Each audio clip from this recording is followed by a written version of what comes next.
Hello friends, welcome to my channel. मेरा नाम है ध्रुव और आप देख रहे हैं the learners community and technology. आज हम बात करने जा रहे हैं सेकेंड ईयर के इंग्लिश लैंग्वेज थ्रू लिटरेचर के यूनिट 4, जिसका नाम है एक्सप्लोरिंग फिक्शन नोवेला। तो आज की वीडियो में हम एक्सप्लोरिंग फिक्शन नोवेला जो कि यूनिट 4 है उसके बारे में डिस्कस करेंगे। ये इस यूनिट का पार्ट 1 है। पार्ट 2 में इस यूनिट में जितने भी पोम्स दिए गए हैं या फिर छोटे छोटे स्टोरीज दी गई हैं वो सबको हम डिस्कस करेंगे। तो आज की वीडियो काफ़ी ज़्यादा लंबी नहीं होगी, क्योंकि इसमें हम सिर्फ मेन पॉइंट्स को डिस्कस करेंगे और डेफिनेशंस देखेंगे, जो कि चांस है कि आपके एग्जाम्स में क्वेश्चन आ सकते हैं। तो चलिए आज की वीडियो को शुरू करते हैं। और अगर अभी तक आपने मेरी पुरानी वीडियोस 3 यूनिट की नहीं देखी हैं तो आप 3 यूनिट्स की वीडियो को ज़रूर देखें और उनके नोट्स डिस्क्रिप्शन बॉक्स में दी गई लिंक से आप डाउनलोड कर सकते हैं। तो चलिए आज की वीडियो को शुरू करते हैं और मेरे चैनल को सब्सक्राइब करना ना भूलें। जो हमारा चैप्टर होता है उसमें जिसका नाम है कि एक्सप्लोरिंग फिक्शन नोवेला। अब यहाँ पे जो नोवेला है वो शब्द ही हमारे लिए एक क्वेश्चन सा बन जाता है, ठीक है। तो यहाँ पे नोवेला की प्रॉपर डेफिनेशन दी गई है कि what is novella. A novella is a narrative text that is shorter than a full length novel but longer than short story. अब नोवेला क्या होता है? नोवेला एक नैरेटिव टेक्स्ट होता है। नैरेटिव टेक्स्ट का यहाँ पे अर्थ बताया गया है कि किसी राइटर के द्वारा लिखी गई कोई स्टोरी या फिर कुछ भी जो कि इमेजिनेशन टाइप की होती है, ठीक है। वो उसे सोच के लिखता है या फिर अपनी स्टोरी लिख रहा है, तो ये नैरेटिव कहलाती है, ठीक है। या फिर इसका हम दूसरा भी अर्थ देख सकते हैं कि जब कोई व्यक्ति किसी स्टोरी को बता रहा होता है तो उसे नैरेटिव कहा जाता है, ठीक है। देन ये क्या होती है? एक छोटा सा टेक्स्ट होता है, मतलब ज़्यादा बड़ा टेक्स्ट नहीं होता है, एक छोटा सा होता है पैराग्राफ, बट क्या होता है? But longer than short story, पर एक छोटी सी स्टोरी से ज़्यादा बड़ा होता है। एक बहुत बड़ी नॉवल तो नहीं होती, बट एक छोटी सी स्टोरी से ज़्यादा बड़ा होता है, तो उसे क्या कहते हैं? Novella. Novella usually deals with the growth and evaluation of mostly of a single character and the sequence of events are limited to a single setting, ठीक है। तो नोवेला ये ज़्यादातर डील करता है किनके साथ? एक ग्रोथ या फिर इवेल्युएशन। आपने सुना होगा ग्रोथ मतलब किसी भी चीज़ की ग्रोथ हो रही है तो उसके ऊपर कुछ छोटी छोटी स्टोरीज लिखी गई तो वो नोवेला में आ जाती हैं। अब नोवेला में ज़्यादातर क्या होते हैं? एक ही कैरेक्टर पे बेस्ड होती है पूरी की पूरी स्टोरी। अगर आपने कोई छोटी सी स्टोरी पढ़ी हो चंपक की, तो उसमें एक ही लड़का है जो कि जिसके बारे में स्टोरी बताई गई है, ठीक है। मोस्टली उसमें बाकियों की स्टोरी नहीं बताई जाती, पर मेन पार्ट की स्टोरी बताई जाती है। उसे क्या हो जाता है? एक सिंगल कैरेक्टर, ठीक है। और उसमें सीक्वेंस होता है, मतलब कई सारे घटनाएं होती हैं जो एक के बाद एक के बाद एक होती रहती हैं और वो सिंगल सेटिंग में ही काम हो जाता है, तो ये नोवेला कहलाता है। In literature it is called bildungsroman. Bildungsroman कहा जाता है इसे इन लेक्चर में, ठीक है। इसको लेक्चर में इंग्लिश लिटरेचर में कहा जाता है बिली डुगनसनम। इसका नाम कुछ और भी हो सकता है, ये थोड़ा नाम क्रिस्प पता है तो आपको ये याद करने की ज़्यादा ज़रूरत नहीं है, ठीक है। तो नोवेला क्या होता है? एक छोटी सी स्टोरी से बड़ा होता है, बट एक बड़ी नॉवल से छोटा होता है। मतलब एक ऐसा टेक्स्ट जिसमें अलग अलग टाइप की स्टोरीज होती हैं। What is narrative? अब नैरेटिव क्या कहलाता है? तो a narrative is a basically a story. Narrative एक स्टोरी होती है। It is a story that is creative imagination that can be based both on fact and fiction. A narrative can be a short story. Narrative क्या होता है? एक story होती है किसी व्यक्ति के द्वारा बताई गई, उसकी एक छोटी सी स्टोरी नैरेटिव कहलाती है, जो कि क्या हो सकती है? क्रिएटिव हो सकती है। आप अपनी नैरेटिव में क्रिएटिविटी भी डाल सकते हैं, आपने कुछ सोचा है इमेजिनेशन डाल सकते हैं। वो दो चीज़ों पे बेस्ड होती है, फैक्ट पर और फिक्शन पर, ठीक है।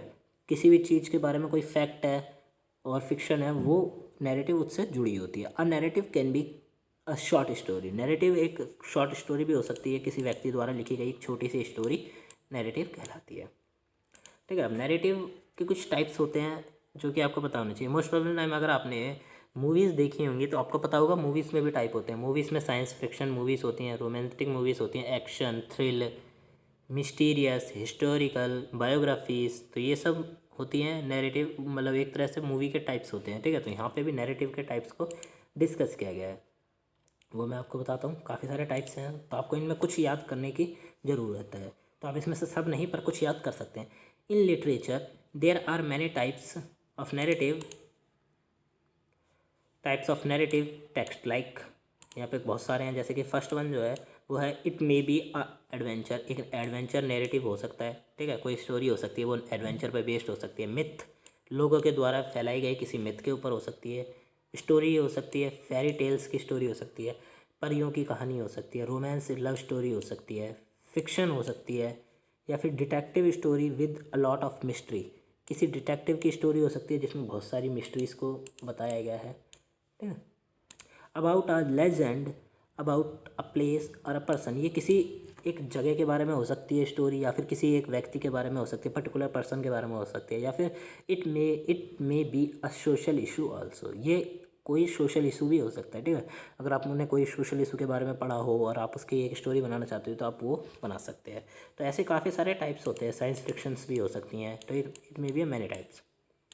अब इसके बाद आता है कि the purpose of narrative, narrative लिखने का पर्पस क्या है, मेन पर्पस क्या है, ठीक है। तो जो इसका फर्स्ट पर्पस आता है कि the first purpose to tell the story, ठीक है। जो इसका फर्स्ट पर्पस है वो है कि लोगों को उस स्टोरी के बारे में बताना। अगर कोई सोशल इशू है, ठीक है, तो वो बताना ज़रूरी है लोगों को, ठीक है। तो ये हो सकता है कि लोगों को उस स्टोरी के बारे में बताना। Some issue can be discussed in the narrative, किसी छोटी सी स्टोरी के द्वारा हम कोई बड़ा इशू भी डिस्कस कर सकते हैं लोगों के साथ। Give the experience of a particular situation to reader, किसी रीडर को किसी सिचुएशन के बारे में, ठीक है, उसको एक्सपीरियंस देना। छोटी सी स्टोरी से हम किसी व्यक्ति को एक्सपीरियंस दे सकते हैं कि अगर कल को कोई प्रॉब्लम उसकी ज़िंदगी में आती है उससे रिलेटेड, उसी सिचुएशन से रिलेटेड, तो वो उस सिचुएशन को हैंडल कर सकता है, ठीक है। उसके बाद आता है motivate people by the story, लोगों को मोटिवेट करना, छोटी छोटी स्टोरीज से लोगों को मोटिवेट करना नैरेटिव के पर्पस में से एक है। To entertain, teach something and inspires बस, ठीक है। हमको क्या करना, एंटरटेनमेंट करना हमारा, या फिर हमें कुछ टीचिंग करना, कुछ समझाना, टीच करना, या फिर समथिंग इंस्पायर्स अस, या फिर हमें इंस्पायर करना, ये सब नैरेटिव के पर्पस हैं। तो आप इन सारे पर्पस को याद कर लीजिए अच्छे से, क्योंकि अगर आपके एग्जाम्स में पूछा जाता है तो आपको इनका आंसर देना पड़ेगा। इसके बाद आता है the structure of narrative, narrative का स्ट्रक्चर क्या है।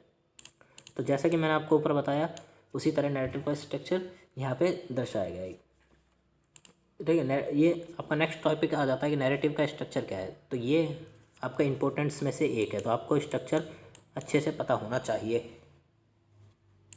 ना, ये वाला काफ़ी इंपॉर्टेंट है। तो फर्स्ट जो स्ट्रक्चर में फर्स्ट पॉइंट आता है, the scene is set and character introduced. अब कोई आप नावल पढ़ते हैं या फिर आप कोई नैरेटिव स्टोरी देखते हैं, ठीक है, मूवीज़ में देखते हैं, तो आपको पहले पता तो चलता नहीं होगा एकदम सही कि मूवी में क्या चल रहा है।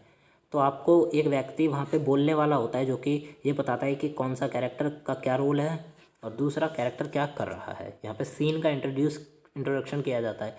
उसके बाद नेक्स्ट में आता है, हाँ, इसका एक बेसिक उदाहरण है कि आपने रामायण देखी होगी, लॉकडाउन के बीच में रामायण बहुत चली थी। तो जब रामायण स्टार्ट होती थी तो वहाँ पे एक व्यक्ति के बोलने की आवाज़ आती थी, मैं समय हूँ, ठीक है। इस टाइप से वो बोलते थे कि मैं समय हूँ, 5 पांडवों ने ये करा। तो इस टाइप की जो स्टोरी है, ठीक है, वो जो व्यक्ति बता रहा है वो नैरेटिव कहलाता है, वो नैरेटिव कहलाता है जो कि स्टोरी बता रहा है। देन इसके बाद आता है कॉन्फ्लिक्ट। कॉन्फ्लिक्ट का मतलब कि एक तरह की झगड़ा, किस मुद्दे पर पंगा है, किस मुद्दे पर लड़ाई है, ठीक है। A conflict, a problem, complication, a dilemma is a presented that sets of the events. अब दूसरे नैरेटिव का जो स्ट्रक्चर है उसमें पहले में इंट्रोडक्शन कराया जाता है, अब दूसरे में ये बताया जा रहा है कि क्या चल रहा है स्टोरी में, किस मुद्दे पर लड़ाई है, ठीक है, कौन सी प्रॉब्लम है, किस तरह का कॉम्प्लिकेशन है मूवी में, किस तरह का डेलिमा है। तो ये सब उसमें बताया जाता है, और क्या इवेंट चल रहा है, मतलब कौन सी परिस्थिति है और कौन सा इवेंट चल रहा है। उसके बाद आता है climax, where things come to hard. अब किसी भी स्टोरी में क्लाइमैक्स आता है या फिर मूवी में क्लाइमैक्स आता है तो वहाँ पे हीरो और विलन की लड़ाई हो रही है, सारे के सारे सीन जो हैं वो अपने पीक पर हैं, सबके सब सीन एकदम लड़ाई के उसमें हैं, ठीक है। तो वो कॉम्प्लेक्स है। उसके बाद आता है लास्ट सीन जो कि चौथा सीन कहलाता है, उसमें आ जाता है a resolution happens where all the loose ends and tried up. अब आखिरी सीन में क्या होता है कि आपको मोस्ट में पता होगा कि सारे के सारे सीन नीचे की तरफ जाने लग जाते हैं। अगर लड़ाई चल रही है तो हीरो ने विलन को मार दिया और लड़ाई ख़त्म हो गई। तो अब क्या होगा, यहाँ पे अब एकदम से जितने भी सीन कॉम्प्लेक्स थे, वो क्लाइमैक्स में जितने भी सीन ऊपर की तरफ गए थे, पीक पर थे, वो पीक से नीचे आ रहे हैं एक एक करके, ठीक है। और जितनी भी चीज़ें तहस नहस हो चुकी थी उस कॉम्प्लेक्स क्लाइमैक्स में, अब वो यहाँ पे ठीक कर दी गई हैं। ठीक है, अब यहाँ पे तहस नहस का मतलब ये नहीं है कि सामान टूट गया। अब यहाँ पे तहस नहस का मतलब है कि सीन में जो लड़ाई चल रही थी वो लड़ाई ख़त्म हो गई और अब उससे आगे साधारण सी ज़िंदगी का आगे का लेवल होता है। ठीक है, तो देन इसके बाद आता है how to read narrative text. अब नैरेटिव टेक्स्ट को किस तरह रीड किया जाए, तो यहाँ पे रीड करने के लिए जैसे मैंने आपको स्ट्रक्चर बताया, स्ट्रक्चर जिस तरह है उसी तरह आपको इसको रीड भी करना है। Same as narrative structure is written we can read narrative. अब जिस तरह नैरेटिव स्ट्रक्चर लिखा हुआ है उसी तरह आप नैरेटिव को पढ़ भी सकते हैं, या फिर किसी भी जो पोएम दी है, स्टोरी दी है, उस टाइप को उसके स्ट्रक्चर के थ्रू आप पढ़ सकते हैं। तो first we will focus on setting. सबसे पहले हम सेटिंग पे फोकस करेंगे कि जो इंट्रोडक्शन है वो उसमें क्या चल रहा है, कौन सा कैरेक्टर कौन सा रोल प्ले कर रहा है, दूसरा कौन सा सीन चल रहा है आखिर और सीन में क्या हो रहा है, ये सब हम इस पर सेटिंग पे ध्यान देंगे। ठीक है, pay attention to the narrative voice which would give us introduction of the character and tell us what's going on in the story. उसके बाद तो हम अटेंशन देंगे। ठीक है, अटेंशन पे करेंगे किसके थ्रू, जो एक वॉइस आती है उसके थ्रू। वो वॉइस हमें ये बताएगी कि क्या चल रहा है स्टोरी में, कौन सा कैरेक्टर कौन सा रोल प्ले कर रहा है, तो ये सब वो साउंड हमें बताती है। उसके बाद आता है, उसके बाद जो नेक्स्ट पॉइंट वो आता है, उसका स्टेप आता है कि next we will focus on character. उसके बाद हम कैरेक्टर्स पे फोकस करेंगे। एक बार हमें पता चल गया कौन सा कैरेक्टर क्या कर रहा है, उसके बाद हम कैरेक्टर पे फोकस करेंगे। Then we will see what is the reason of conflict and other issues. अब इसके बाद जब हम कैरेक्टर को हमें पता चल जाएगा कि कौन सा कैरेक्टर क्या प्ले कर रहा है, उसके बाद हम देखेंगे कि जो ये जो नैरेटिव है इसमें कॉन्फ्लिक्ट क्या है, मतलब मुद्दा क्या है, किस मुद्दे पर लड़ाई है, किस, ठीक है, कौन सी चीज़ है, कौन सा इशू है जिसके ऊपर लड़ाई चल रही है या फिर पंगा है। देन उसके बाद करेंगे end of the narrative conflict will finished.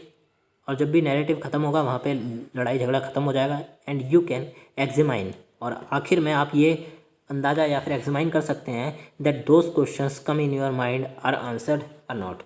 ठीक है, तो जब नैरेटिव ख़त्म हो जाएगा, एकदम से फिनिश्ड हो जाएगा, सारी की सारी कॉन्फ्लिक्ट समाप्त हो जाएंगी, उसके बाद आपके दिमाग में जो भी क्वेश्चंस होंगे आप ये चेक कर सकते हैं कि उन क्वेश्चंस के जवाब आपको मिले या नहीं मिले।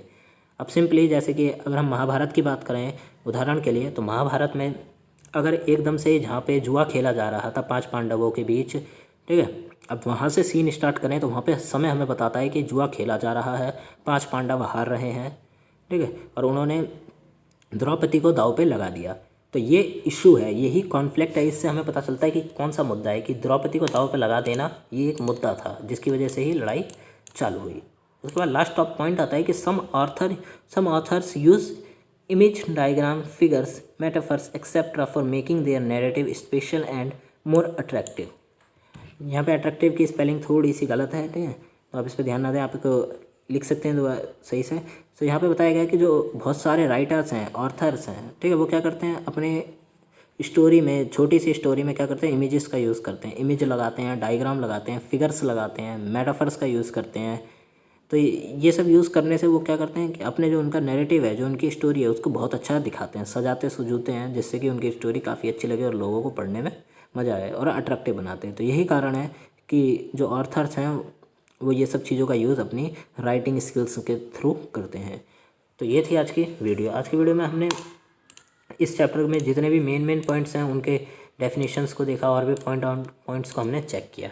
ठीक है, तो यही आंसर है। अगर आपसे ये क्वेश्चन पूछा जाता है व्हाट इज़ नोवेला, तो आप सिंपली ये लिख सकते हैं। ठीक है, तो नेक्स्ट वीडियो में हम बात करेंगे कि किस तरह इस चैप्टर में एक बुक दी गई है। ठीक है, इस चैप्टर में एक बुक की PDF कनेक्टेड है, जिसकी लिंक आपको चैप्टर के उसी में मिल जाएगी PDF में। तो उस बुक में काफ़ी सारी स्टोरीज़ हैं, अराउंड 44 स्टोरीज़ हैं, शॉर्ट स्टोरीज़ हैं नोवेला टाइप की। तो उनको हमें पढ़ना है, उनको हमें देखना है, ठीक है, उनको समझना है, उनमें कौन से कमेंट है, कौन से आर्टिकल, टेंस कौन से यूज़ किए गए हैं, ये सब हम उसमें हम पढ़ेंगे। तो ये सब हम नेक्स्ट वीडियो में डिस्कस करेंगे। नेक्स्ट वीडियो थोड़ी सी लेंदी हो सकती है, इसीलिए मैंने ये शॉर्ट वीडियो बनाई है जिसमें आपको डेफिनेशंस प्रोवाइड की गई हैं।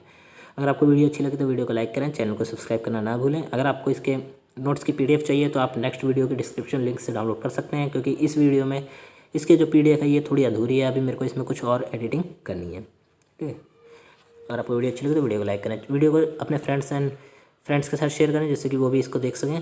So thanks for visiting on my channel.